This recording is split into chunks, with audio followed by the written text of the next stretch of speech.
Muy bien, muy buenas noches, estimados participantes.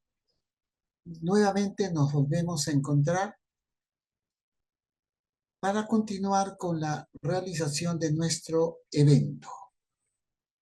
Estamos en la sesión número 2, que se titula Estrategias metacognitivas y de comunicación para el aprendizaje regulado y cooperativo. Espero que todas las personas que nos acompañan se encuentren muy bien, de salud, muy optimistas, y vamos a continuar. Si hacemos un recordaris de la reunión pasada, vamos a observar que señalamos que la metacognición es la reflexión que realizan las personas que aprenden acerca de sus procesos de pensamiento y de aprendizaje. Y esto les permite tener una mayor amplitud. Y si reflexionan sobre qué aprenden y cómo aprenden, se van a volver estudiantes o aprendices expertos. Recordamos también que fue Flavel, un famoso psicólogo neopiagetano, que por primera vez introdujo este concepto como la conciencia sobre los procesos implicados en el aprendizaje. Y Flavel señaló la importancia de este concepto en el ámbito de la psicología en general y de la educación en particular. Él subrayaba la importancia del desarrollo, y Brown, una psicóloga, subrayaba la importancia de este mismo concepto, pero influenciado también por el aprendizaje. Es decir, que la metacognición se puede enseñar y por tanto se puede aprender. Muy bien, ahora vamos a continuar con la realización de nuestro evento y vamos a observar. Yo les pido mucha atención a los distinguidos participantes. Presten atención y saquemos una lección. A ver, ahora sí, todos atentos. Falsa alarma. Mis nervios ya no soportan esto. ¿Qué vamos a hacer cuando esa niña llegue? Estoy pensando. ¡Ayúdame! ¡Ayúdame! ¡Aguanta, ya voy! ¡Ayúdame! ¡Abajo! ¡Ven acá! ¡Hacia abajo! ¡Ven! ¡Todos métanse ahí! ¡Así! ¿Qué pasa? ¡Bien hecho!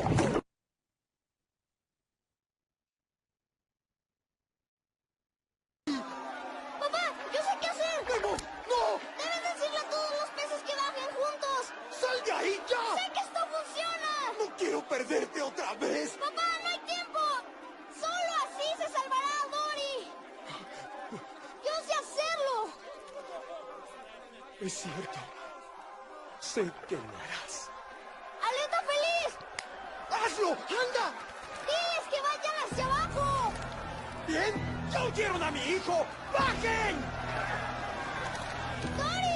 ¡Hay que decirles que vayan! ¡Juntos hacia abajo! ¿Entienden lo que les digo? ¡Bajen! ¡Todos! ¡Todos abajo! ¡Rápido! ¡Deben nadar hacia abajo! ¡Bajen! ¡Todos! ¡Bajen! ¡Todos! ¡Bajen! ¡Todos! ¡Bajen! ¡Todos! ¡Que no los piensen! ¡Sigan nadando! ¡Todos juntos! ¡Así! ¡Funciona!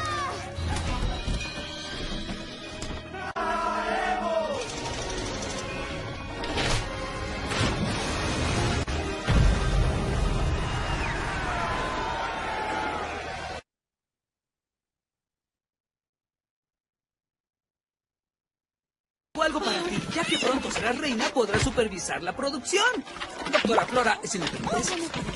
¿Qué? Una hoja común y corriente y una gota de rocío.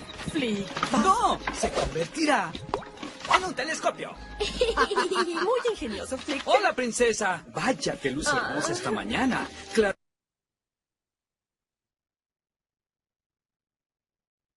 ¿Se encuentran bien? ¿En algo? ¿Están vivos? ¿Qué pasó?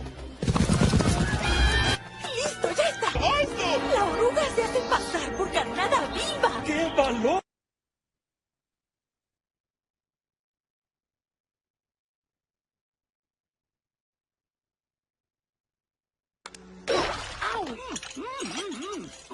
Vean. ¡Wow! Esto es algo especial, fuera de lo común. ¿Qué? ¿Qué es? Es un cachivache que los humanos usan para acomodarse el cabello. Así. Un giro por aquí, un tiro por acá. ¡Ay! Y listo. Te queda una configuración estética del cabello que todos los humanos admirarán. Un cachivache. ¿Y eso qué es? Ah, esto. Hace años que no veía uno de estos. ¡Fantástico! Un boquiche, un merfluo curvilíneo. ¡Oh! Los boquiches datan de la prehistoria, cuando los humanos se pasaban sentados viéndose unos a otros. Era aburridísimo. Así que inventaron los boquiches para crear música. Escuchen bien. Ah.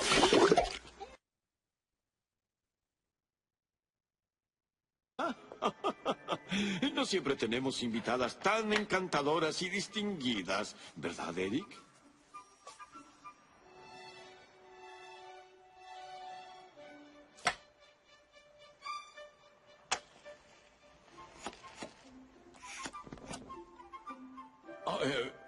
¿Te gusta? Es algo fuerte.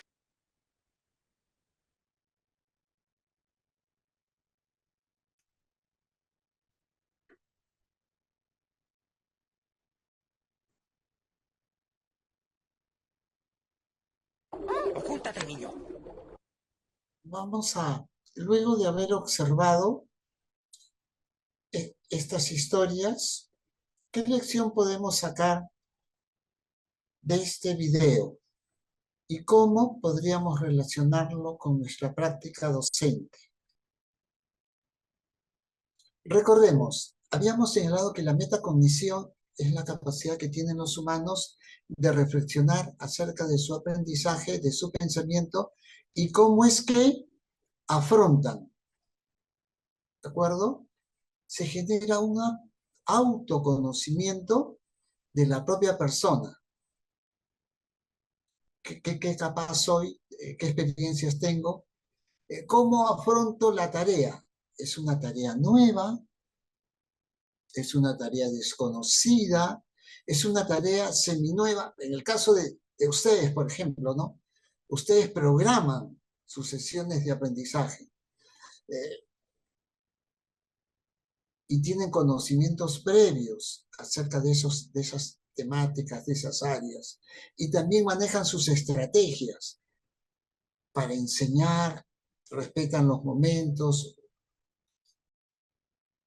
Muy bien. Entonces, las personas que aprenden tienen sus características, hay un reto que es la tarea, y las estrategias son los medios a través de los cuales absorbemos o afrontamos las tareas. Esta metacognición también se relaciona con la capacidad de planear sobre nosotros mismos. La metacognición se relaciona con las tareas sustantivas de planificar, supervisar o monitorearme y evaluar mis resultados. Vamos a ver esto con mayor detalle, recordando que las estrategias metacognitivas hacen referencia a tener un conocimiento del tema. Si nosotros no tuviéramos un conocimiento del tema adecuado, o lo suficientemente pertinente, nos costaría mucho trabajo darnos cuenta si lo que estamos aprendiendo o lo que estamos elaborando o lo que estamos plasmando es pertinente o no, salvo que el docente nos oriente. Pero acá lo que se aspira es que el docente oriente, guíe, forme y luego se desvanezca, que el alumno se convierta en el propio autorregulador de su aprendizaje, que tenga control sobre el conocimiento en términos de ¿qué? De la construcción del mismo y cómo es que lo construye. Por tanto, aspiramos a que nuestros estudiantes de todos los niveles sean metacognitivos. Tienen que saber qué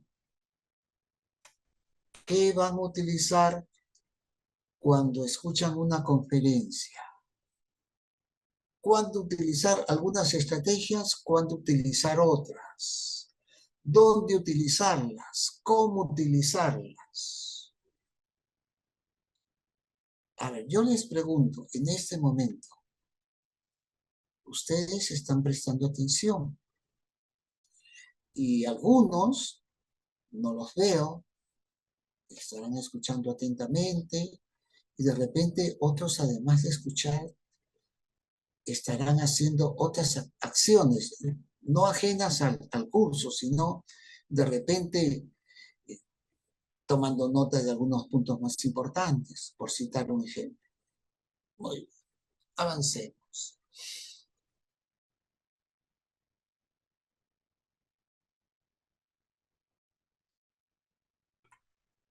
Cuando uno conduce un vehículo y ya tiene experiencia, uno va regulando de acuerdo a la distancia, de acuerdo al tráfico, de acuerdo a nuestros tiempos, con qué velocidad conducimos. Es decir, nosotros regulamos nuestra conducción. Esa metáfora me permite también señalar que los humanos tenemos la capacidad de regular lo que pensamos, hasta cierto punto, salvo los obsesivos que ya piensan demasiado y se hacen daño, o los que se deprimen que piensan negativamente acerca de las cosas y también se hacen daño, o los aburridos que no disfrutan de las situaciones naturales. Entonces, tenemos mecanismos autorreguladores que nos van a permitir controlar nuestros procesos de pensamiento, como cuando uno conduce, y de aprendizaje. Estas actividades metacognitivas autorreguladoras pueden agruparse en algunas dimensiones que nosotros vamos a compartir y que ustedes seguramente que las emplean en su vida cotidiana, pero lo importante es que las desarrollen en vuestros alumnos. Ese control al cual nos referíamos, ese poder conducir nuestro carro mental, nuestros procesos de atención, concentración, memoria, inteligencia, pensamiento, lenguaje y metacognición, es el control. La capacidad de asumir que hay estrategias generales, como las que vamos a compartir ahora, y otras específicas como aquellas que vamos a compartir en las próximas reuniones. Estas estrategias no se ven directamente. Ustedes no ven lo que yo pienso, pero pueden inferir lo que pienso por lo que hablo. Ahora, no todo lo que pienso lo hablo. Las referidas a la propia cognición, aquello que yo pienso y reflexiono que pienso. Y lo que yo pienso y a la vez siento puede ser pasible de que yo pueda manejarlo. Y así como yo puedo manejarlo, ustedes lo manejan también. Y nuestros alumnos de los diversos grados gradualmente, con nuestra guía, van a aprender a regularlo, dominarlo, conducirlo. ¿Vamos? Todo este mecanismo humano nos permite la autorregulación del aprendizaje. Y debería permitirnos también la autorregulación del pensamiento para no pensar sobre cosas inadecuadas. Muchas personas quieren enriquecerse rápidamente, pero lo hacen robando o vendiendo drogas, ¿no? O talando árboles inmisericordiamente o siendo mineros informales. Entonces el control apunta a regular el aprendizaje.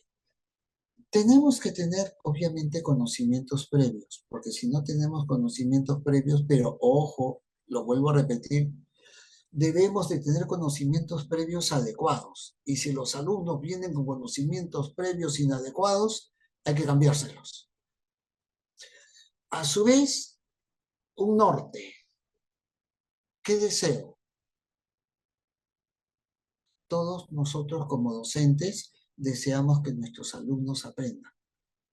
Deseamos, bueno, en este caso no es una charla, o mejor dicho, no es una clase tipo colegio, tipo universidad, con inicio, desarrollo, cierre, etcétera, porque esta es una conferencia, ¿de acuerdo? Pero ustedes sí trabajan con ese esquema. Y hay un plan de acción. Y tenemos que tener la actitud con C, la voluntad, la perseverancia y la fuerza interna de enamorarnos de aprender, así nos cueste. No todas las personas soportan 5 años para sacar el título de profesor.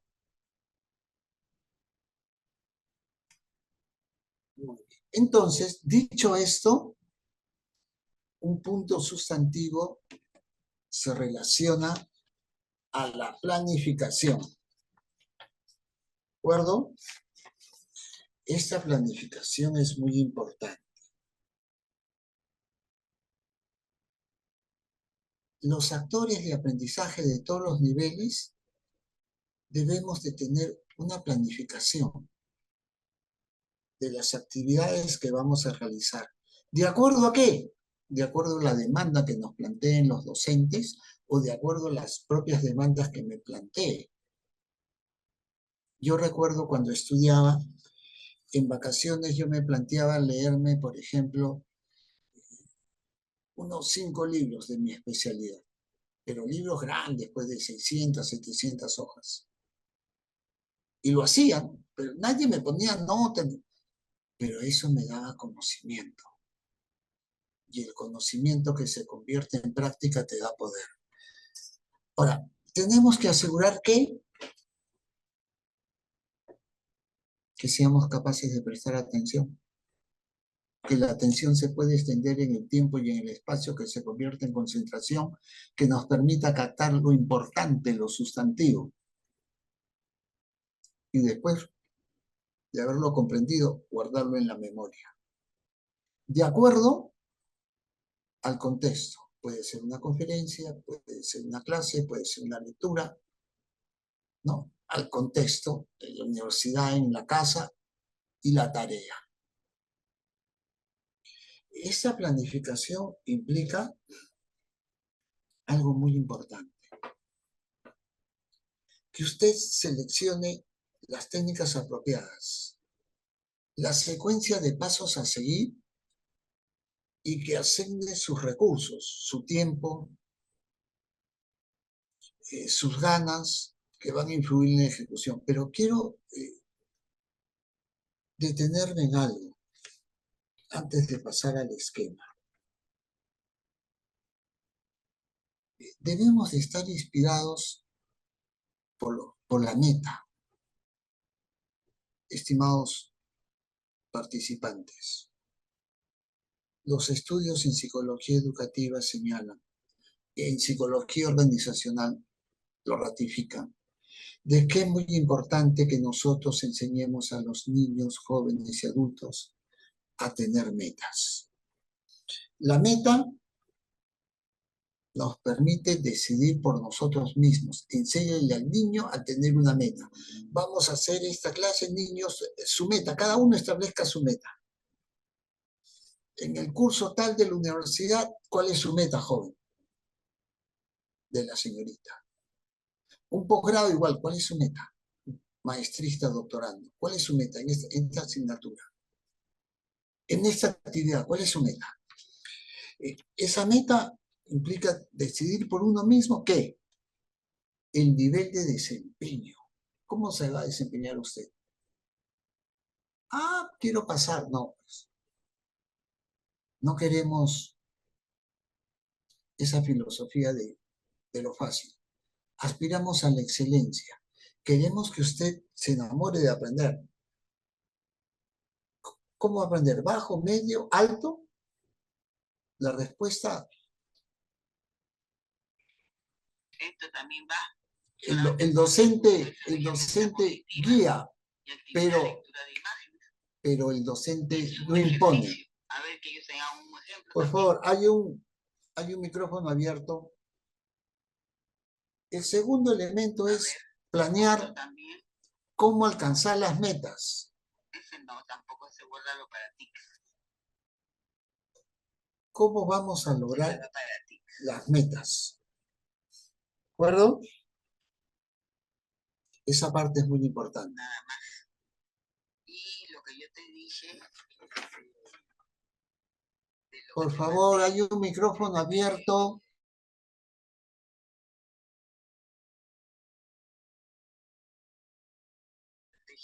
Doctor, reactive su audio, a ver, porque se cruzaba con algunos, no sé. Hay un sonido atrás. Todo está silenciado. Ah, ya, bueno. ¿No tiene algún video encendido? No, no creo. ¿Pero se oye o yo nomás lo estoy oyendo? Una nada más, pero tú explicas, como dice ahí, que son en un cuadro, les explicas.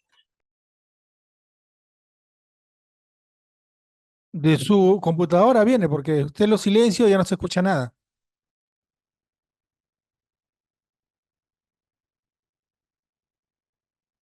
Active su audio ahora.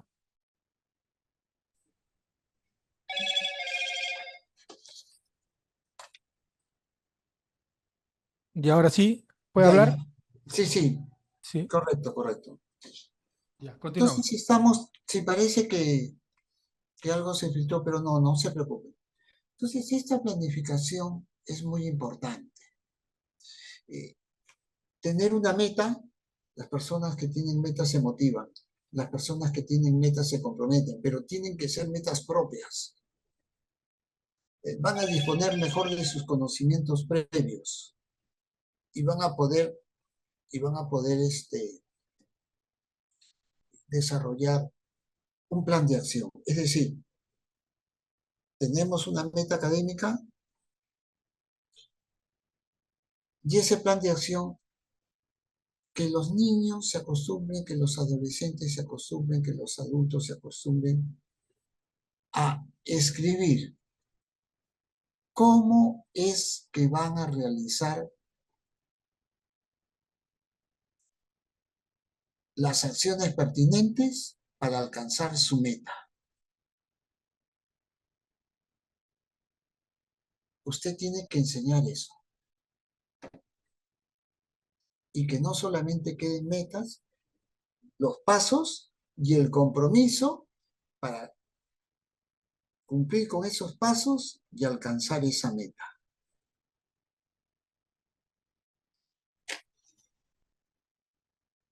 Se ha descubierto con estudios en el campo de la psicología educativa que estudiantes tanto de colegio, de secundaria como universitarios, con pobre confianza y desempeño académico, obtuvieron mejores resultados en evaluaciones cuando se les enseñó a establecer metas. a diferencia de aquellos que no aprendieron a establecer metas y no se motivaron para alcanzar sus metas. Hay investigaciones muy importantes. Las metas también te ayudan a tener un norte, una dirección. Al preparar, al guiarlo, usted enseñarle a los niños un plan de acción descompuesto en una serie de pasos y que cumplan esos pasos religiosamente, ellos se van a volver ordenados. Y van a ser ordenados al estudiar y eso se va a generalizar al orden en su vida. Sus cuartos van a estar ordenados, su vida va a estar ordenada. Es una vergüenza ir a los mercados peruanos y verlos sucios. ¿Por qué? Porque no les han enseñado orden y limpieza.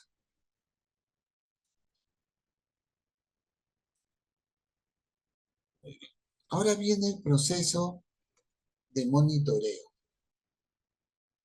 Ese proceso de monitoreo está relacionado a que no solamente el docente evalúe y acompañe si la persona cumple o no cumple. El alumno, desde la época de Montessori, de Crowley, decían que tenía que ser activo. El alumno tiene que monitorearse a sí mismo, comprobar si lo que está haciendo se acerca a la meta, cumple con lo planificado y está aprendiendo. Y si no está aprendiendo como se espera o como él anhela, es el momento para reflexionar y darse cuenta qué puede hacer para cambiar. ¿De acuerdo? Entonces, con una reflexión clara de qué dificultades presenta, es decir, qué debilidades o qué amenazas aborda, qué fortalezas tiene y qué puede aprovechar. Todos los docentes quieren que sus alumnos aprendan. Hay que aprovecharlos en el buen sentido de los docentes. Y también el alumno tiene que evaluar si su esfuerzo, su tiempo, su dedicación, sus estrategias que las está aplicando son o no efectivas. Entonces, esta parte está relacionada a la vigilancia. Les voy a dar otro dato derivado de la investigación científica. Cuando los estudiantes se autovigilan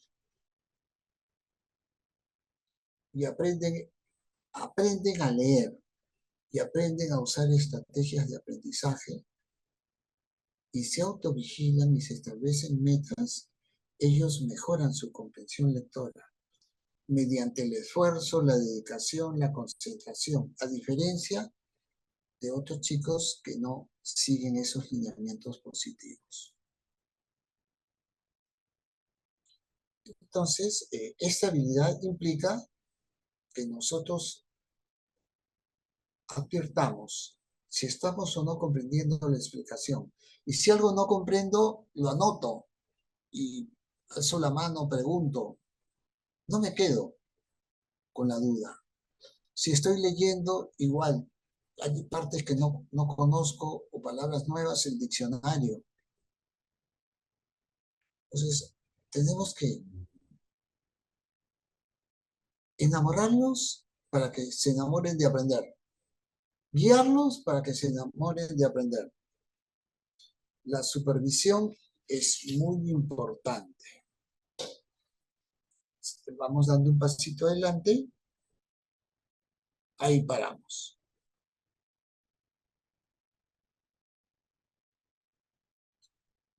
La pregunta que podríamos hacernos si yo fuera alguno de ustedes, un autocuestionamiento. ¿Estoy comprendiendo lo que está explicando el doctor Arana? ¿Le encuentro sentido? Ahora, si yo estoy estudiando un libro, capto las ideas principales, hago mi resumen, asimismo, me doy cuenta si estoy preparado para rendir un examen o brindar una exposición. ¿Necesito ayuda? ¿Necesito estudiar más? el alumno tiene que aprender a ser responsable.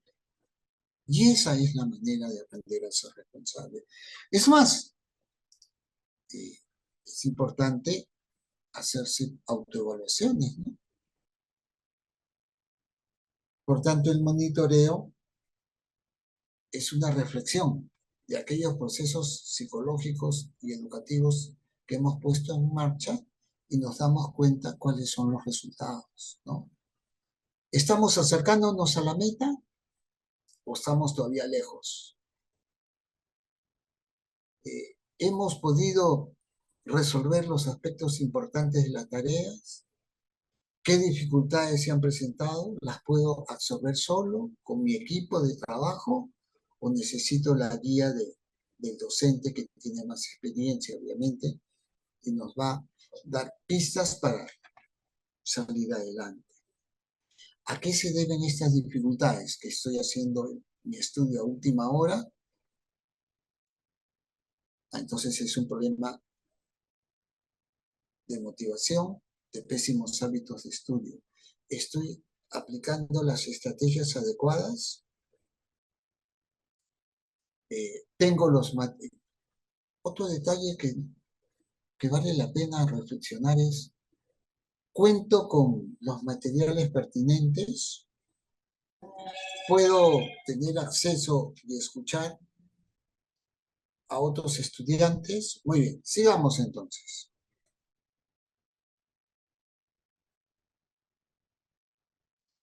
Por favor, ¿hasta ahí estamos claros?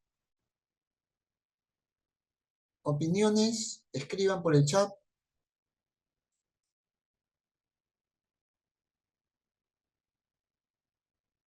Antes de entrar a la evaluación, es importante darnos cuenta dónde estoy en lo anterior, en la fase anterior, dónde estoy, qué me falta, qué no me falta, si quiero cumplir, ¿no?, con mi meta.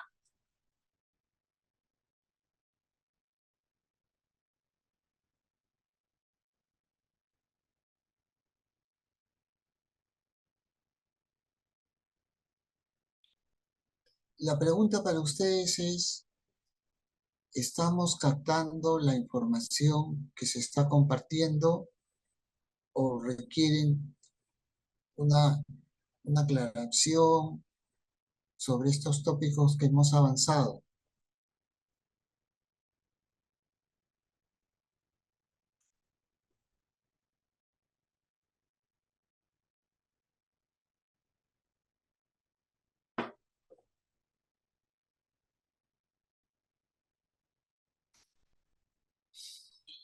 Las experiencias, se supone que ya les he contado algunas experiencias. ¿De qué tipo? Les he contado que hay investigaciones que señalan esto, ¿no? Que subrayan. Ahora, las experiencias, les pregunto más bien yo a ustedes. ¿Ustedes han tenido la oportunidad de trabajar con sus alumnos enseñándoles a tener metas, a hacer el planeamiento de cómo alcanzar la meta de la sesión o la competencia o las competencias de la sesión?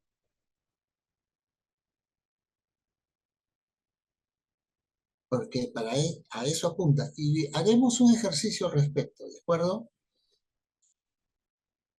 Sigamos entonces ahora con la evaluación. Recordemos el concepto de evaluación.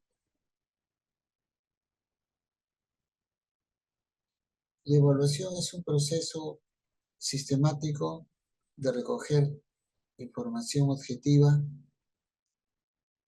confiable y válida para poder valorar si he aprendido o no he aprendido y en función a eso tomar la decisión de seguir estudiando, preguntar, buscar ayuda si no puedo a pesar de que estudio, o de repente estudio muy poco, habría que ser sincero, ¿no? Entonces, esta evaluación se relaciona con el aprendizaje, que es el aprendizaje que obtienen los propios estudiantes, que ellos realizan de sí mismos. Logré hacer la tarea, logré hacer la exposición, me sentí cómodo, presenté las ideas principales, lo ilustré con ejemplos. Si fuera una exposición, el docente me dio una calificación adecuada. Recibí retroalimentación, en qué acerté, en qué me equivoqué, qué podría mejorar. Si no me la dan, yo me puedo grabar y después me reviso. Y veo de repente que titubeé, me enredé en algo, o algunas partes las hice muy bien. Entonces, el juicio de calidad de los procesos, ¿no? De cómo desarrollo la exposición y cómo concluyo. O cómo se hizo el trabajo del ensayo y cómo se presenta el ensayo.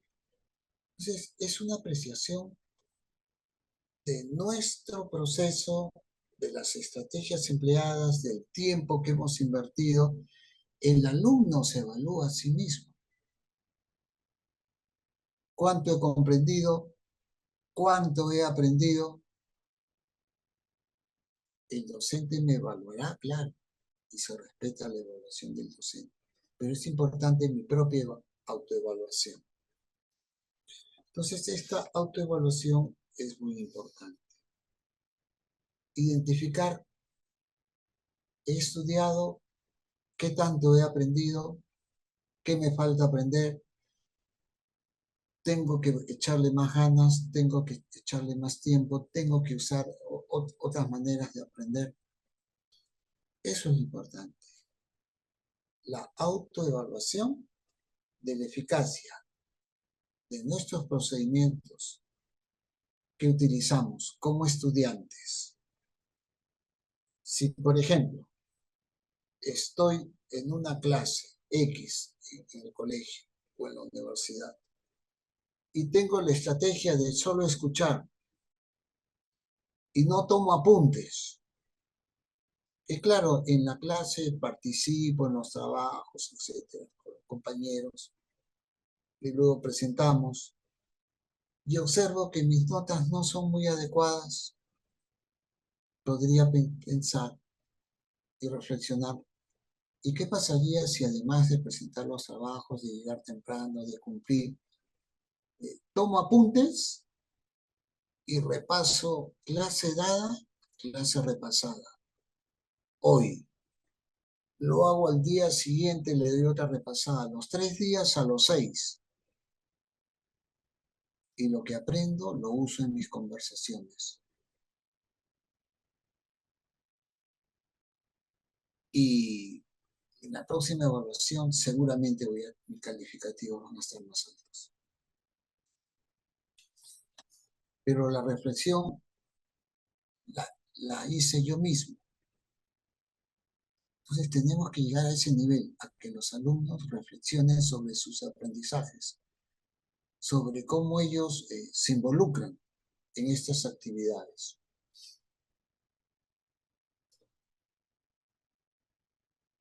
A ver, vamos a pasar el siguiente organizador. La valoración de los productos y los procesos regulatorios de aquello que estamos aprendiendo es fundamental, ¿no? Darnos cuenta qué técnicas, cuándo y por qué y para qué las usamos, las vamos a aplicar a unos contenidos determinados y cuán efectivas han sido en nosotros.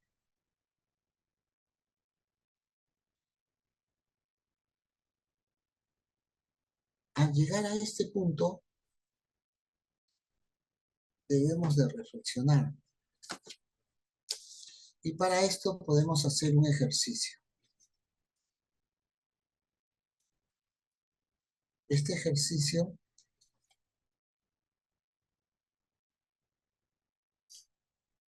Antes de entrar al ejercicio de la galería,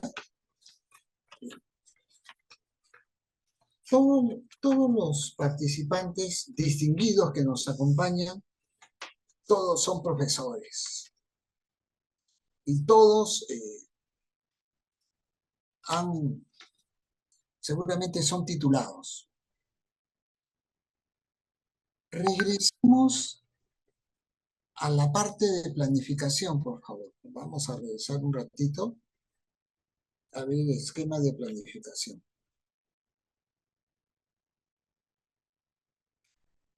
Ahí. La pregunta es la siguiente, para que ustedes lo puedan contestar.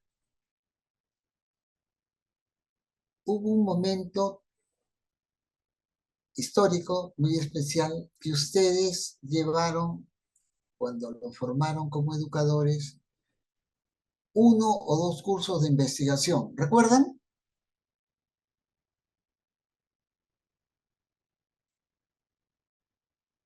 Ya. Ustedes tenían una meta. Gracias, señorita Sonia. ¿Qué meta tenían? Ustedes como docentes, piensen.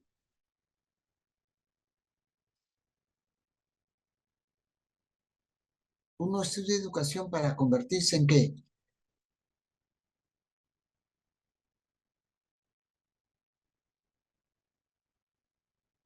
En licenciado en educación y enseñar, ¿verdad? Muy bien, para convertirse en licenciados de investigación, salvo que el bachillerato sea automático y el título haya sido con clase modelo, igual, tenían una meta, sacar el título, pero si les tocó hacer una investigación, tuvieron que ponerse esa meta, sacar su título, con bachillerato automático, con clase modelo o con investigación. Bueno, la meta era esa. Para alcanzar esa meta, piensen y reflexionen. ¿Qué pasos hicieron? ¿Cuál fue su planificación? Tómense un tiempo, unos minutitos para escribirlo.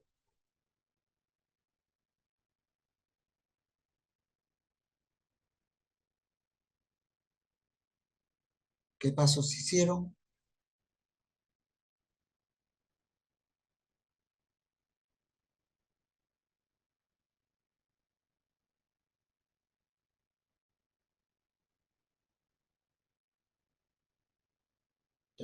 La señorita Sonia, que está escribiendo, ¿usted sacó su título con tesis o sacó su título con clase modelo? Si nos puede contar.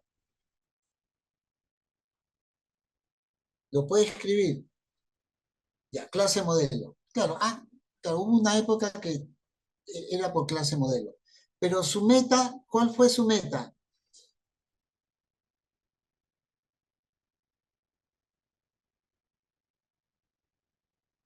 Bueno, sacar su título y su meta fue desarrollar, claro, la clase modelo, hacer una excelente clase modelo, ¿verdad? Para poder ejercer su profesión. Usted tuvo que prepararse, respetar los tiempos de esa época. Como usted es joven, seguramente había una introducción, un desarrollo, ¿no? Y se preparó. ¿Para primaria o para secundaria? Usted se preparó. Nos lo escribe, por favor.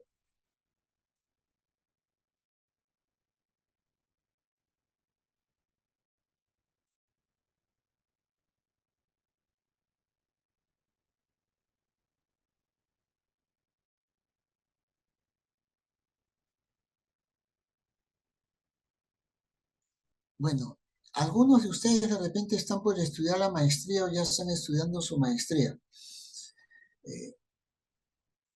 Tienen que hacer una investigación. Y para hacer una investigación tienen que ponerse una meta. Tienen que tenía que hacer, a ver, ha escrito la señorita, de igual manera tenía que hacer una investigación previa para contextualizar el tema, claro, sobre ciencias sociales en el nivel de secundaria. En este caso, la investigación fue revisar bibliografía, ¿verdad? Sobre el tema y sobre la sesión que usted iba a desarrollar. Correcto, correcto. Muy bien, qué interesante. Y luego de hacer esa investigación, usted tenía ya los insumos, ¿no? Leyó, resumió, se asesoró, tenía una secuencia de pasos, preparó los materiales, la secuencia de actividades, y seguramente, cuéntenos, mientras usted hizo esa planificación, hizo tesis y clase modelo con estudiantes. En el caso de la señorita Lilian, hizo tesis y clase modelo. Ya, perfecto. Muy bien, igual, ¿no?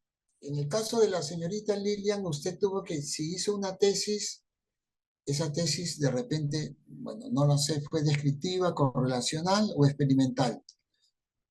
Pues tenía una meta, ¿no? Tenía una meta, hacer una tesis. De una idea, buscar el marco teórico, el problema, planteamiento del problema, las preguntas, las hipótesis, el marco teórico, una secuencia de pasos, ¿verdad? Después, ¿qué método voy a emplear? Previa tipificación de mis variables. Es una secuencia de pasos. Y uno planea, ¿no? Uno planea, en tanto tiempo tengo que hacerlo.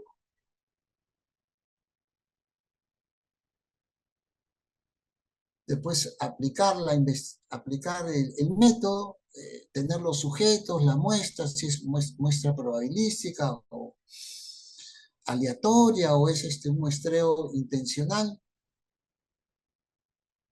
Aplicar los instrumentos, corregirlos, procesar los datos, ver si tienen un comportamiento normal o hay ciertas pruebas estadísticas, un comportamiento atípico, hay otras pruebas estadísticas, resultados, discusión, para eso se hace el marco teórico. Después conclusiones, recomendaciones y se sustenta, ¿no? A veces le dan observaciones, uno las levanta, en fin. Entonces, todo esto es la planificación, ¿verdad?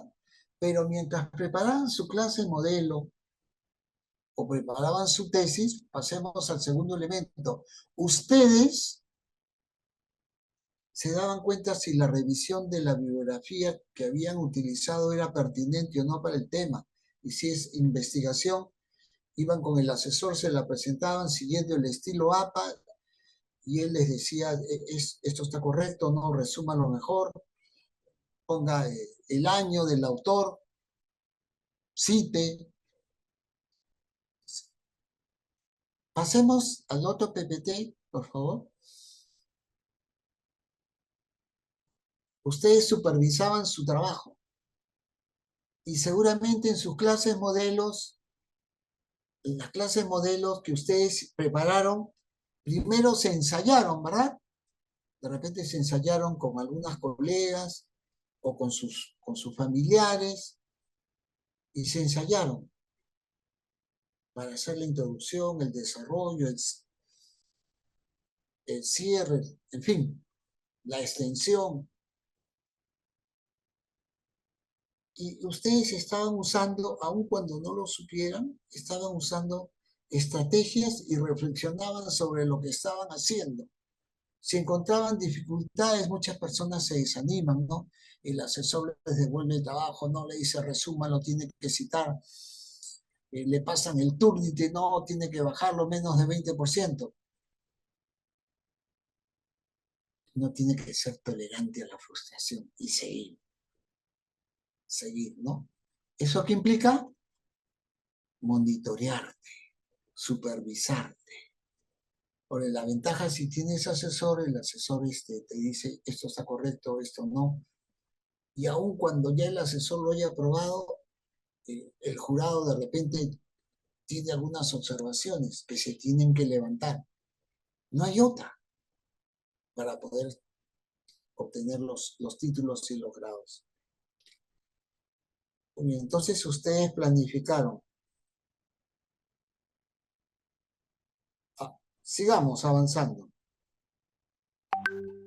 Ustedes ahí se monitorearon, ¿no? Ustedes se monitorearon y luego cuando ya tenían su clase modelo hecha o su investigación hecha, estaba presentada y fue evaluada por ustedes y fue evaluada por unos especialistas,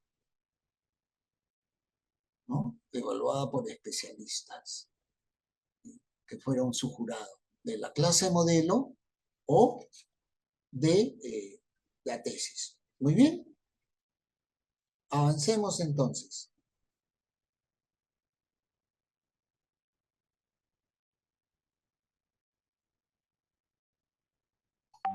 Quiero que observemos esta galería de la realidad. Esta es una técnica muy interesante, estimados docentes. Tiene su logro. El estudiante realiza una galería con información e imágenes sobre una temática actual, teniendo en cuenta fuentes internacionales para contextualizar la situación problemática. Esto va a trabajar pensamiento en la taxonomía de Bloom alto, ¿no? Pensamiento crítico. A su vez, obviamente, si trabaja pensamiento crítico implica niveles de comprensión, análisis, síntesis y evaluación. Asimismo, esta técnica, ustedes, con esta técnica, además de trabajar el pensamiento crítico, ustedes pueden hacer que los chicos reflexionen acerca de cómo aprenden. Miren, entonces el primer peldaño es explorar. Proceso. Explora diversas fuentes a través de Internet, biblioteca virtual, redes sociales. Se aplica, estimados docentes, en todos los niveles, hasta educación superior. Ahora, en este caso estamos invitando a usar la conectividad, pero también podrían usar otras fuentes. Observa las diferencias entre cada una y realiza una clasificación categórica. Y en función a esa clasificación categórica, elaboras unas infografías con las fuentes encontradas, como se ilustra ahí en la imagen. Observan la galería y van colocando los post-its sobre aquello que les llama la atención.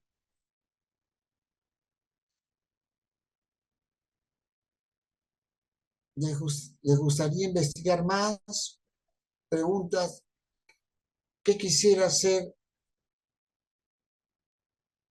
¿Qué quisieras hacerle al autor X o al autor Y en los diversos trabajos presentados? Con los niños más pequeños se puede usar solo imágenes. Entonces esto se adecua bien para primaria o secundaria, inclusive superior. Una distinguida colega, la doctora Carmen Ramírez Sáenz, lo emplea en educación superior. Ahora, la infografía es el uso de formas y estructuras visuales para facilitar el pensamiento y la resolución de problemas.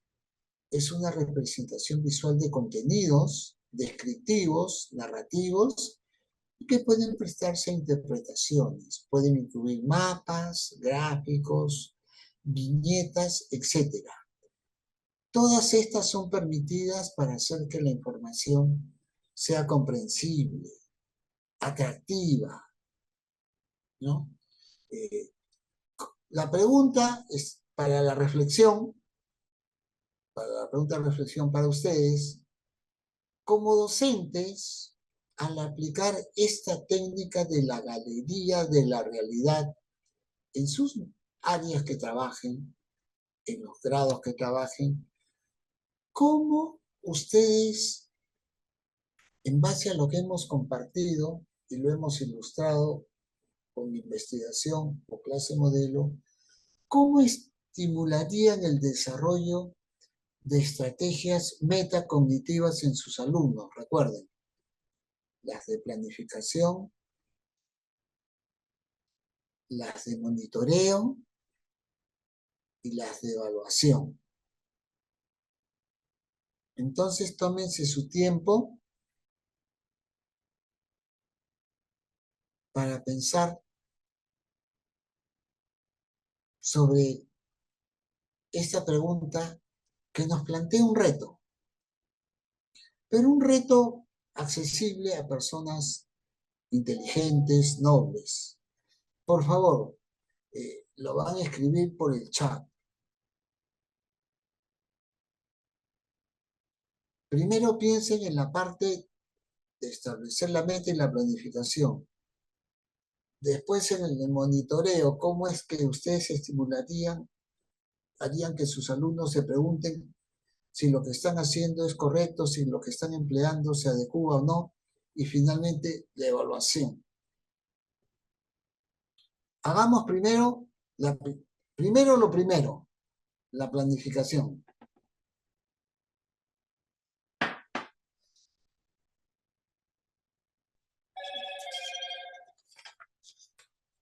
A ver, nos escribió una de las distinguidas participantes, nos dice, por medio de proyectos, no, ya. Imagínense de que esto está dentro de un proyecto, pero ¿qué les piden a ellos? Claro, que esté basado en un emprendimiento, correcto, eso está bien, pero recuerden, la planificación, ustedes pueden usar el método de los proyectos, el trabajo cooperativo, eso está bien, pero la metacognición, las estrategias metacognitivas que ustedes van a estimular en sus alumnos, se relacionan a que ustedes les enseñen ciertas preguntas.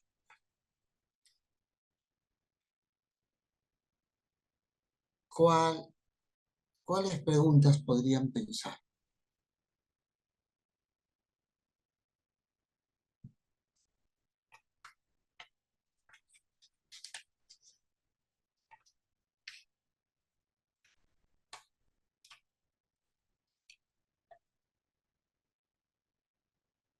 Ellos van a hacer una infografía de alguna actividad que ustedes deseen, un proyecto que ustedes deseen. Eso está bien.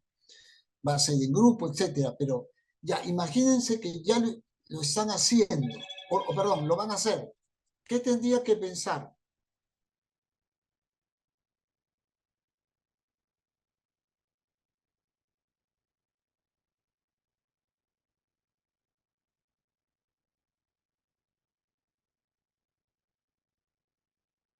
Ya. Escúchenme. Esto está bien, el contexto, la coyuntura, las comparaciones, etcétera. Pero eso es para alcanzar una meta. Si vamos a planificar, primero pensemos que les vamos a enseñar a los estudiantes.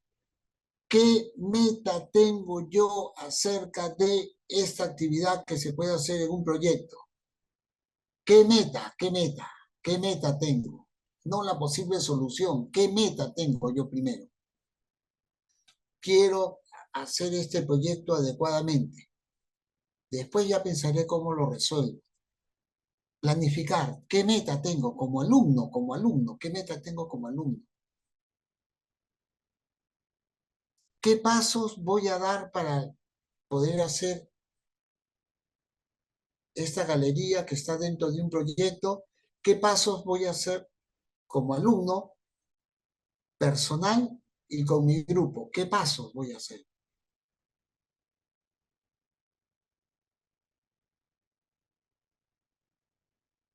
Algo más. ¿Cuáles son mis conocimientos acerca de manejar? Sí, sé manejar las TICs, sé buscar bibliografía. Esa es la reflexión. Y tengo saberes previos para afrontar este problema que me están planteando en este proyecto y podemos aterrizar, puede ser un proyecto de un área de historia, de geografía o de la combinación de ambas, ¿no? No se trata de datos fidelignos para resolver el proyecto, no. Se trata de reflexionar qué meta tengo y cómo la voy a alcanzar. Y después voy a buscar los datos fidelignos. Después voy a buscar que me tengo que hacer preguntas. ¿De acuerdo? Entonces, la planificación metacognitiva se relaciona a establecer la meta que quiero alcanzar. ¿Qué tipo de aprendizaje quiero tener? ¿Uno mediocre o uno buenísimo? Uno buenísimo. Para eso, ¿qué recursos míos voy a usar? Y claro, voy a buscar, les estoy dando el ejemplo ahorita. Le tengo que enseñar a mis alumnos, ustedes, todo lo que han escrito está bien. Tengo que tener datos fidelignos, tengo que partir de un proyecto, todo eso está muy bien, tengo que tener información, tengo que saber los pasos para trabajar en el proyecto y me los va a guiar la profesora, todo eso está muy bien. Pero la metacognición en la planificación del alumno es,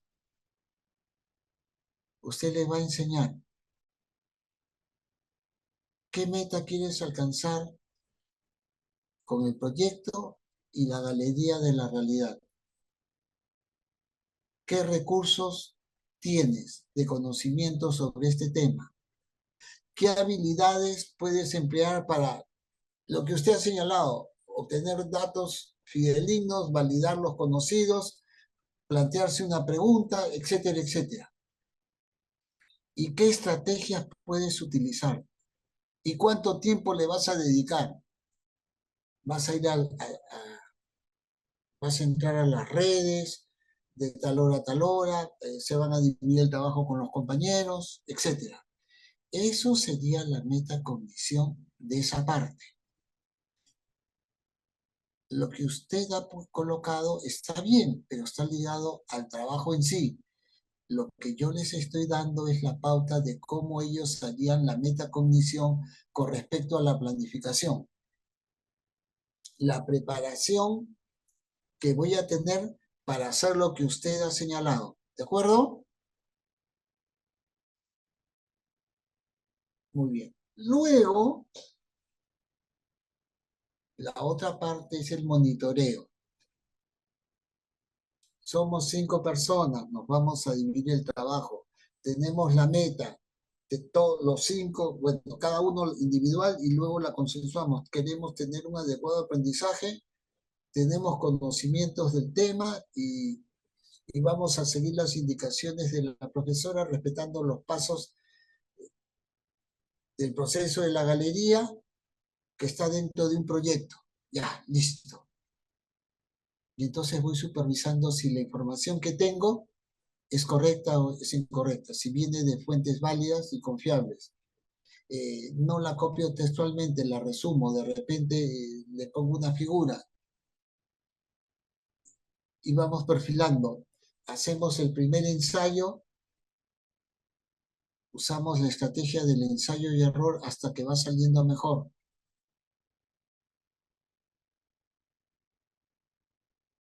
Esa sería la parte del monitoreo. Monitorear es las actividades que he planeado, que es una secuencia temporal de pasos, siguiendo los lineamientos de la galería, los estoy respetando. ¿Qué me falta? No estoy prestando atención. Estoy poniéndome a conversar con mis amigas y de repente los videojuegos. No, entonces eso nos quita tiempo y nos diluye y no vamos a presentar un producto de calidad. Solo usamos el celular para información relevante. Nos contactamos después de clases con el resto de la gente. ¿Qué estamos haciendo? Monitoreando mi talento y mi esfuerzo. Y luego sigo todo el proceso que está ahí, hago la infografía con mi equipo y en función al resultado apreciado por mí, y la coevaluación, la heteroevaluación y la evaluación docente, veré si lo que empleamos fue o no adecuado. Esa parte es la metacognición. La metacognición no ocurre en el vacío, ocurre en lugares concretos, con personas concretas, ante problemas concretos, como por ejemplo estos, ¿no? ¿Alguna duda?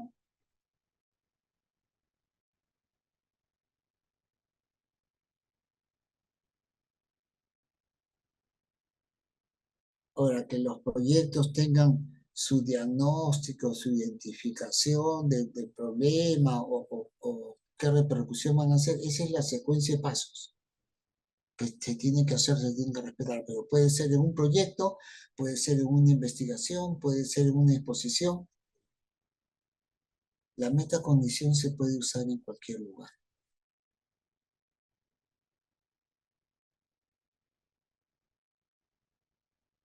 Ya, ahora vamos a ver un ejemplo algo sencillo ligado a la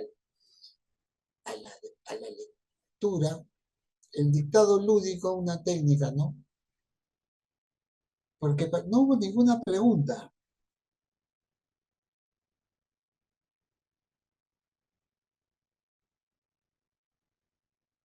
Se da un texto donde ciertas palabras están sustituidas por dibujitos.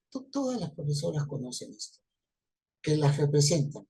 Los niños han de sustituir las imágenes por el vocablo correspondiente a partir del dictado de su profesor o de sus padres. Es importante que también los padres se involucren en el aprendizaje de sus hijos, pero que no les hagan las tareas, sino que los orienten y los guíen.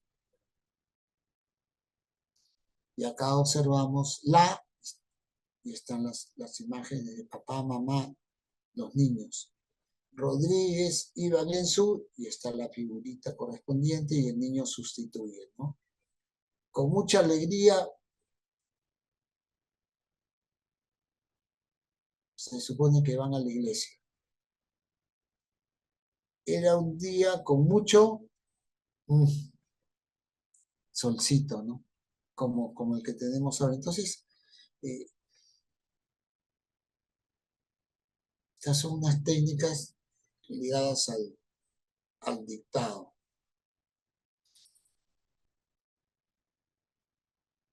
Que son útiles, ¿no? Un momentito.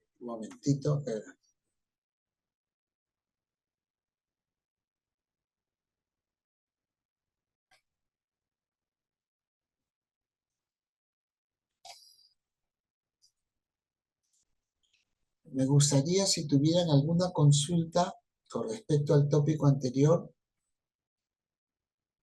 Parece que no, porque nadie ha escrito nada. Sigamos entonces. En la clase primera hicimos una introducción al aprendizaje regulado. Vamos a avanzar con el aprendizaje regulado. Pero antes de avanzar con esto, permítanme presentarles un caso. Quiero que le presten atención y ustedes van a opinar. Van a opinar a través del chat. Rosita era una estudiante que jugaba con su estuche.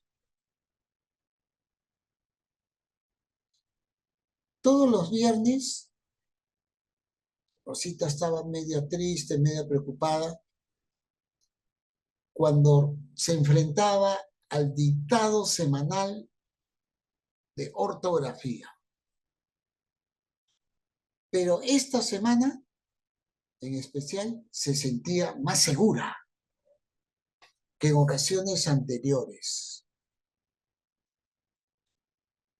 Después de un par de semanas de varios errores, Rosita se había esforzado mucho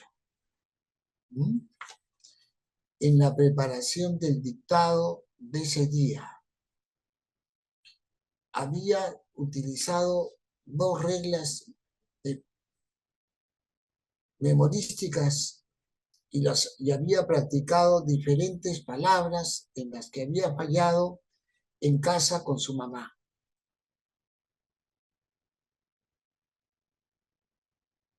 Cuando su docente empezó el dictado, Rosita escuchaba con mucha atención. Sabía que a veces se había sentido muy presionada cuando la profesora pasaba rápidamente a la siguiente palabra. Pero en esta ocasión, ella escuchaba con mucha atención y recordaría lo que había practicado. Habían un par de palabras difíciles, pero Rosita tenía opciones para cada una de esas palabras y estaba confiada en que esta vez iba a salir adelante. Acabó la actividad y antes de que la docente empezara a repasar las soluciones, compartirlas con los niños, Rosita estaba sentada erguida, con una sonrisa de oreja a oreja, rebosante de satisfacción. Ya había pensado en su nueva rutina para practicar la ortografía con su mamá y lo iba a hacer durante toda la semana para el futuro viernes.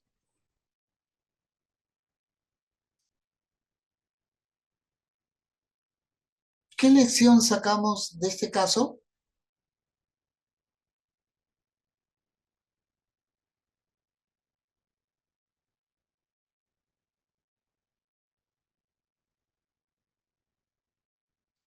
Por favor, me escriben por el chat.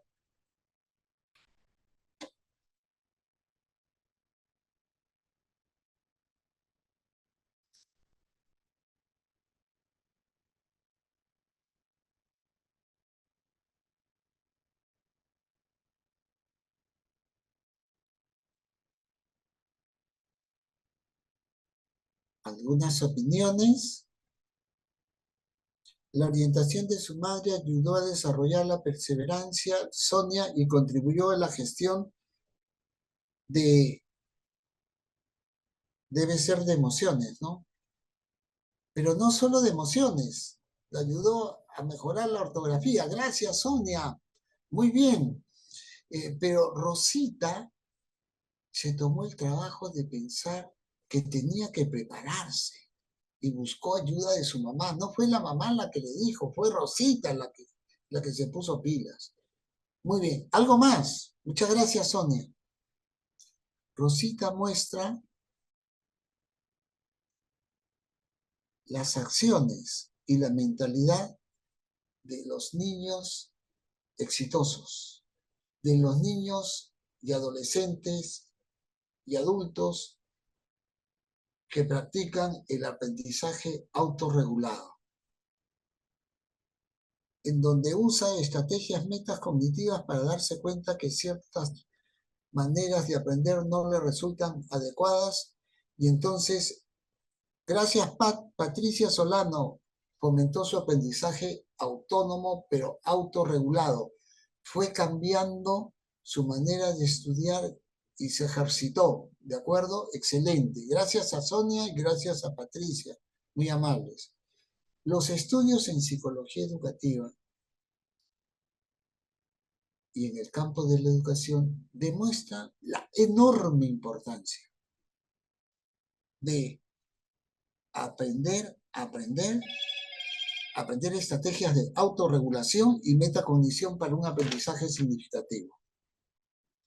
Las personas autorreguladas son conscientes de sus fortalezas y debilidades y son conscientes de que pueden echarle más ganas y más fuerza. ¿De acuerdo? Observen. Análisis de tareas. Las características de las tareas. Es una tarea. ¿Qué tipo de tarea es? ¿Qué otras preguntas se plantearían? ¿Tengo experiencias con esas tareas? ¿Qué recursos tengo? ¿Ya me he enfrentado a ellas? ¿Cuál es el nivel de exigencia de la tarea? Tarea, actividad, examen, lo que fuera. Las características personales. ¿Tengo los conocimientos previos o prerequisitos para afrontar la tarea? ¿Me interesa esta tarea? Y si no me interesa, pero forma parte de mis estudios, la aprendo porque la aprendo. No importa que no me guste.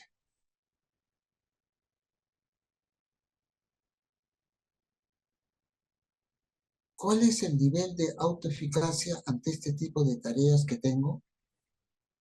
¿Y cómo puedo mejorarlo? Lo que les había subrayado y que debemos de tomarlo en cuenta.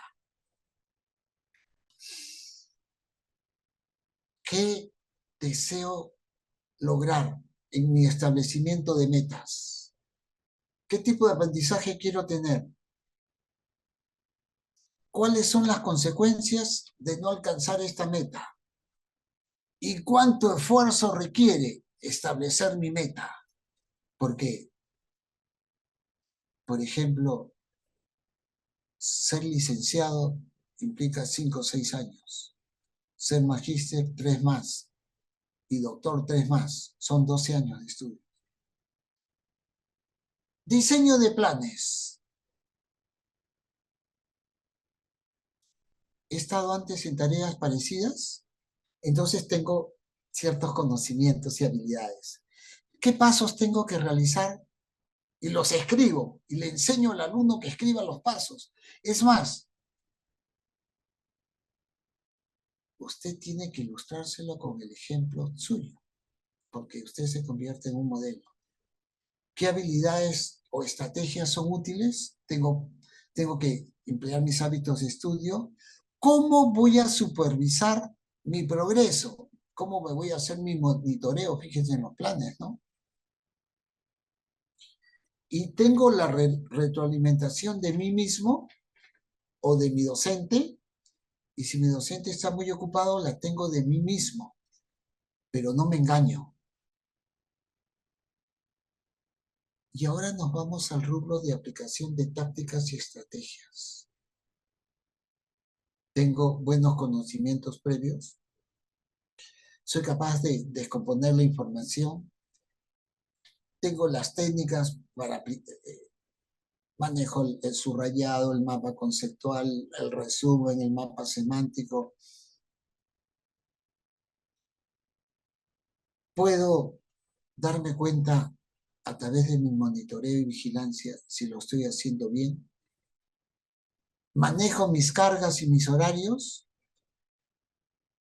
Fíjense, los tópicos de análisis de tareas, establecimiento de metas, diseño de planes y aplicación de tácticas y estrategias, todas ellas van a estar regulando el aprendizaje. Porque el alumno, guiado por su formador, psicólogo, docente, vigila el cumplimiento de sus propias metas. Un alumno eficaz es un alumno autorregulado.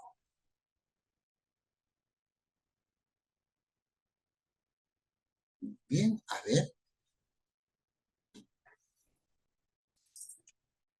Vamos chequeando. Acá tenemos unos puntos para favorecer el aprendizaje autorregulado de niños, jóvenes y adultos. Asigne trabajos breves al inicio, pero significativos. Establezca criterios de buen desempeño que aspiren a ser excelentes. Hay metas, trabajos que los reten, accesibles, y luego enfoque conductual cognitivo. Brinde retroalimentación después de cada tarea, después de cada examen. usted como formador y él mismo acerca de sus esfuerzos. Refuerce el desempeño, enfoque conductual. Que participen ellos, que establezcan sus metas. Enfoque cognitivo, humanista y conductual. Que lo que va a planear lo escriba. Cuándo lo va a hacer, dónde lo va a hacer y cómo lo va a hacer. Porque al escribir asume un compromiso. Si cumple, estimúlelo. Con notas o con halagos o con actividades. Puede usar el método cooperativo, trabajar en grupo, o el sistema de instrucción personalizada. Pero aun cuando trabajen en grupo, que entreguen su parte personal y los exámenes que sean individuales. Estimule el hábito del buen desempeño, pero para que usted sea ejemplo del buen desempeño, usted tiene que ser un modelo de aprendizaje autorregulado. Y yo estoy seguro que usted lo es, porque si no, no hubiera sacado su título de profesor.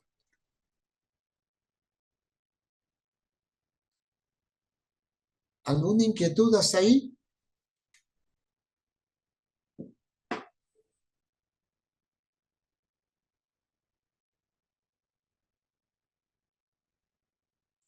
¿Inquietudes?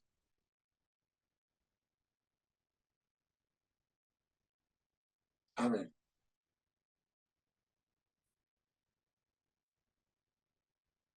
Entonces, cuéntenme cuál de estas pautas ustedes manejan,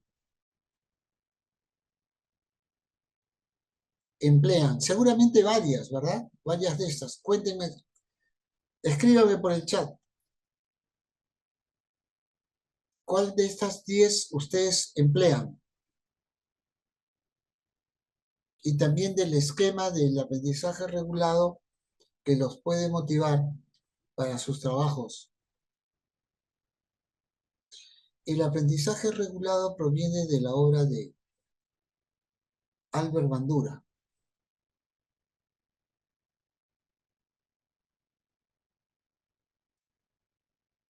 Trabajos breves. Sonia, bien, durante la clase. Muchas gracias. ¿Alguien más?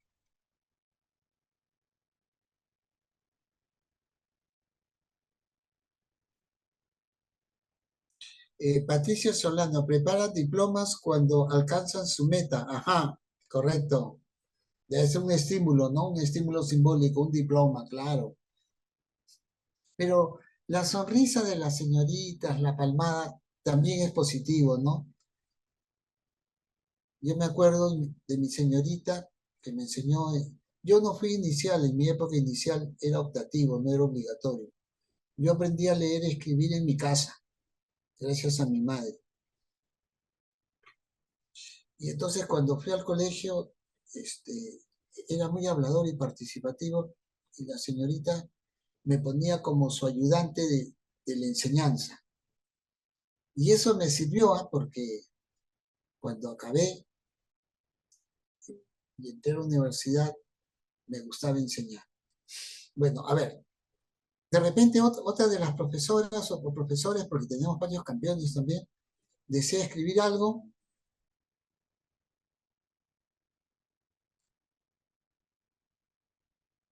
De estos 10 indicadores de la guía, ¿cuáles usan ustedes? Seguramente trabajan en grupo también, y algunos trabajos son individuales, pero eso no significa que usen el sí.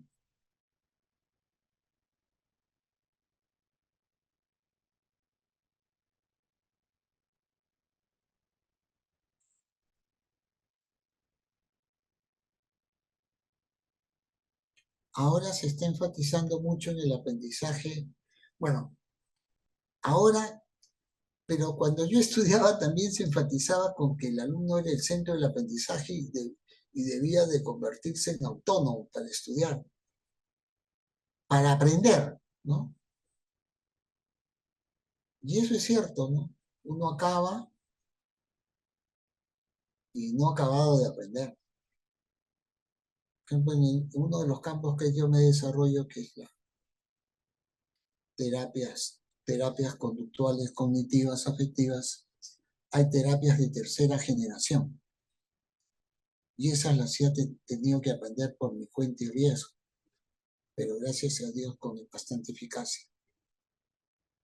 Porque lo importante es desarrollar estrategias para aprender a pensar, aprender a aprender y aprender a hacer. Muy bien, no hay preguntas, tampoco. Hoy día, a ver, realizo retroalimentación. Qué bueno, señorita Lilian Pereira, después de cada ejercicio y en evaluaciones, excelente. Sí, ustedes se emplean, ¿no? Ustedes se emplean, eso está muy bien, excelente. Hay que seguir haciéndolo y ayúdenlos, no solamente que ustedes lo hagan, sino enséñenles a que ellos se evalúen a sí mismos, pero no se engañen, ¿no? Como una alumnita que tuve en posgrado, que había faltado un montón de clases, no había entregado trabajos y quería que le colocáramos 17 de nota, ¿no? Ella se calificaba, doctor, 17 nada más. Señorita, usted ni 0,7, pero no porque yo sea malo, sino porque usted no ha venido y ya está inhabilitada. No pudo, tuvo que llevar el curso de nuevo, pero aprendió la lección, ya no faltó ninguna clase. Muy bien. Gracias por las participaciones, sigamos.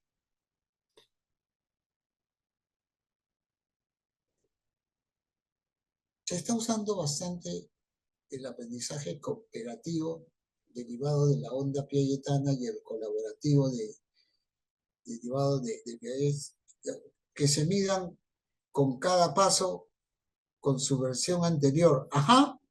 ¡Qué buena! Que no se comparen con los demás y no se volverán vanos y amargados. Que se comparen consigo mismo. Muy bien. Que se comparen consigo mismo. Me encantó. Hay un viejo poema que se llama Desiderata. Si te comparas con los demás te volverás vano y amargado, porque siempre habrá personas más grandes y más pequeñas que tú. Por tanto, compárate contigo mismo. El movimiento de aprendizaje cooperativo o colaborativo en el campo de la psicología educativa y en la educación se alimenta del pensamiento del gran John Dewey, de las investigaciones de Kurt Lewin sobre dinámica de grupos y que fueron cristalizadas por un psicólogo extraordinario, Johnson y Johnson. Los psicólogos crean métodos de enseñanza y estrategias de aprendizaje y de enseñanza. Tanto John Dewey como Kurt Lewin es un psicólogo alemán que fue a vivir a Estados Unidos, psicólogo de la Gestalt, coinciden en la importancia de la interacción social y de la cooperación en la escuela y en la universidad como un medio de transformación de la sociedad sin lucha de clases ni odio. Demos un paso adelante.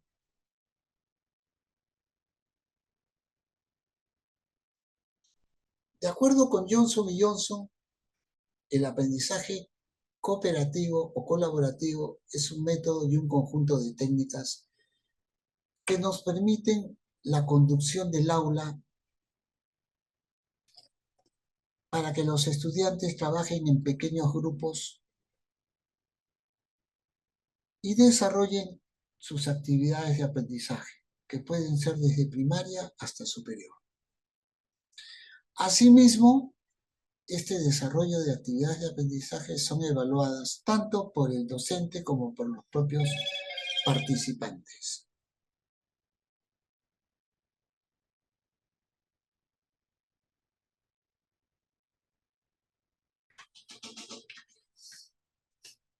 ¿Me están escuchando bien?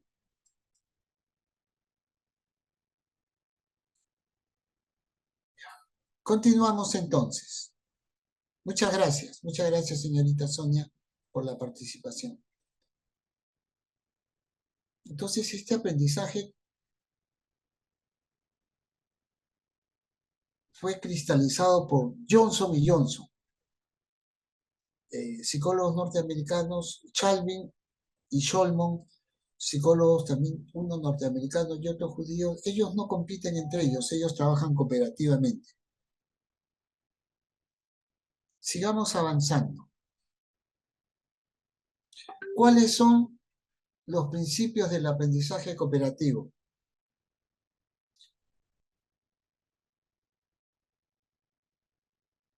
Primero, iteración simultánea. Las personas tienen que trabajar cara a cara. En grupos pequeños. De manera tal que se desarrollen relaciones cordiales, de apoyo mutuo, en aras de un bien común, el aprendizaje. Vía el esfuerzo, no vía la copia ni el plagio. Interdependencia positiva. Yo aprendo una parte, otro colega otra parte, otro colega otra parte, otro colega otra parte, y después compartimos lo que cada uno ha aprendido, porque todos deben aprender a un nivel de referencia, de excelencia. Entonces, para que aprendamos y aprobemos, todos tienen que saber. Todos tienen que aprender. Nos apoyamos, somos un equipo. En ese equipo no me salva alguien. Todos nos salvamos porque todos aprendemos. Hay responsabilidades individuales y la evaluación es individual, no es grupal.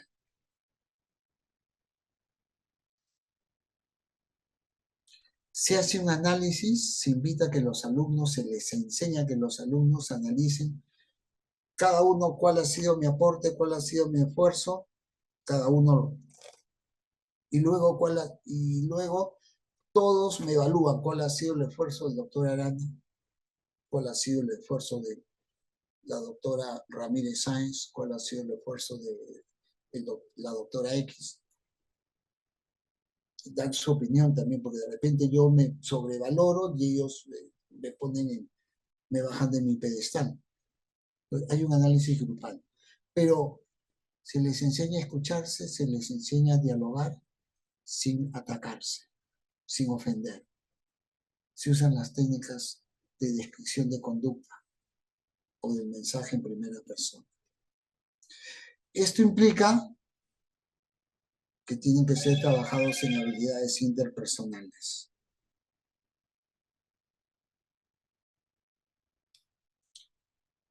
Todos los compañeros se apoyan.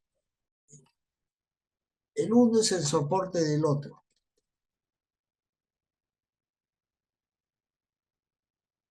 Y se desarrollan actividades grupales, personalizadas, para mejorar la calidad del producto. Entonces, los 5 elementos, los 5 principios establecidos por Johnson y Johnson son muy importantes. Ahora,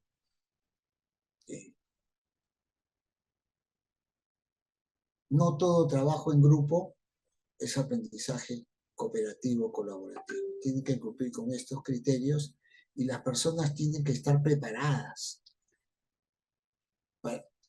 con un adecuado nivel de desarrollo de inteligencia emocional para pertenecer a los grupos. Avancemos un pasito más.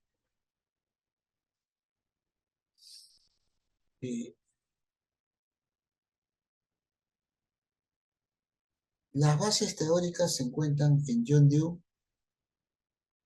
Kurt Lewin, la dinámica de grupo, Piaget y Vygotsky, la capacidad de... Piaget enfatizaba mucho en la importancia de la cooperación y Vygotsky del apoyo social, ¿no? Entonces, esos cognitivos, Piaget es un estructuralista, funcionalista, y Vygotsky es un materialista dialéctico y a la vez funcionalista. Skinner es un conductista, pero de Skinner, ¿qué se rescata? El refuerzo, el moldeamiento, el descomponer una tarea en pasos y luego unirla. Y de Bandura se rescata la eficacia, el aprendizaje autorregulado y el aprendizaje por modelos. Esas son las teorías que explican el aprendizaje cooperativo. Conductuales, cognitivas y social. Vamos.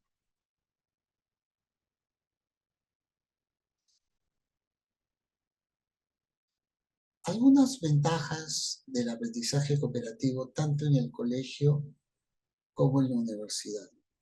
Sí se cumplen los 5 principios antes establecidos. Incrementa el rendimiento académico. ¿Cómo se comprueba? Tomando exámenes personales a cada uno. Cuando se trabaja en grupo, pero no cuando se trabaja en grupo y se respetan las personas de los grupos y se apoyan los grupos y son el uno el soporte del otro, como los 3 mosqueteros, todos para uno y uno para todos, o uno para todos y todos para uno, como gusten, la motivación aumenta. Las personas sienten alegría de ir al aula, la motivación hacia el aprendizaje pues aumenta. Nos gusta aprender.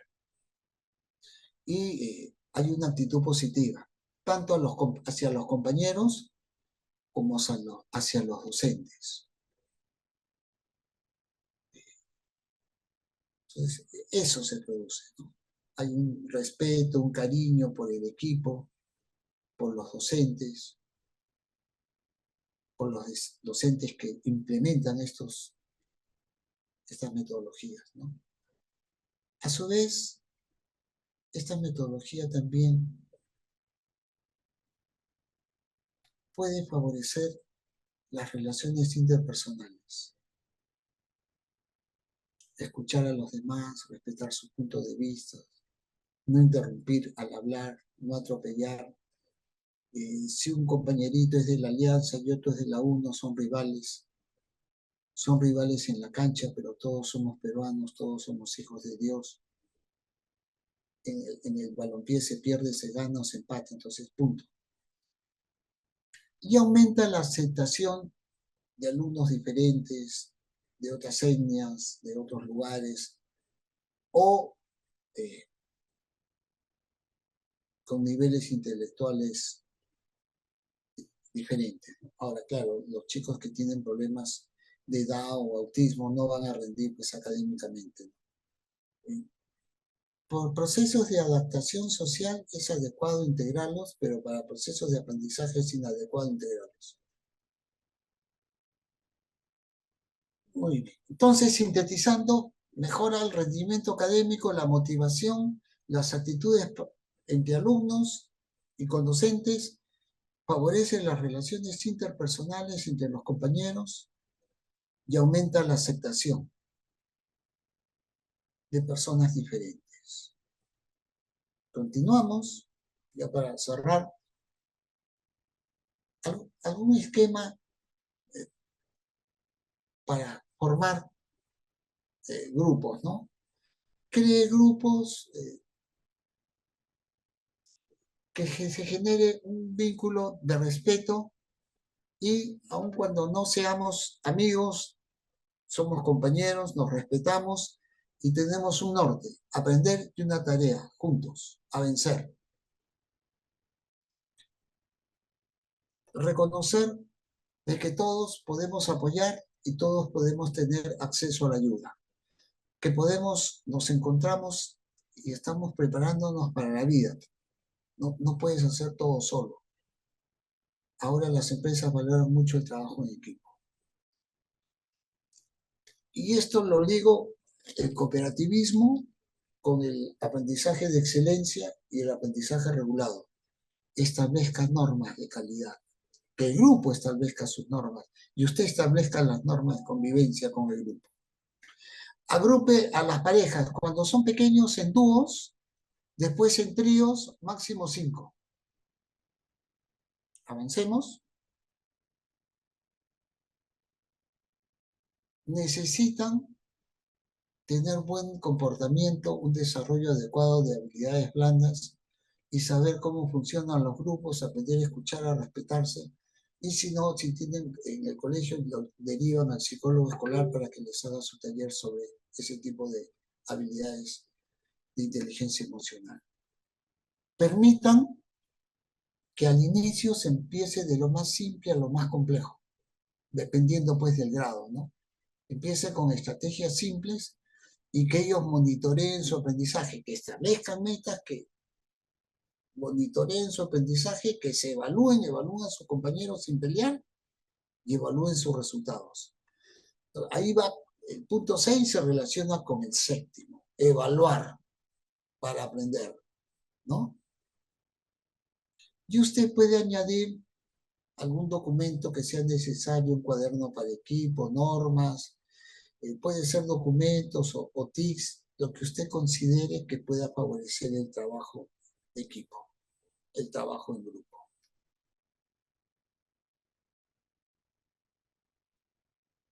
Muy bien. Avanzamos.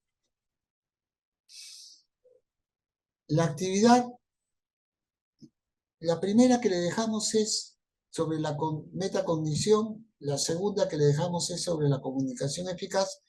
Esta actividad de ahora es sobre el aprendizaje regulado. ¿Cómo emplearía usted el ciclo de aprendizaje regulado? Usted tiene dos opciones. Lo puede hacer en su desarrollo personal o en su labor educativa. ¿De acuerdo? Esa es la tarea para ustedes. Muy bien, ¿alguna duda, alguna inquietud? Es el momento de las preguntas.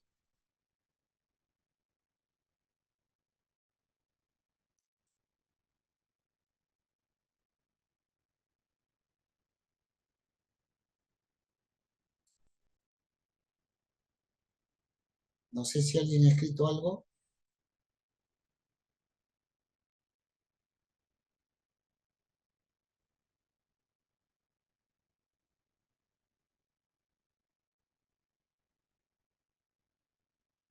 ¿Dudas, preguntas?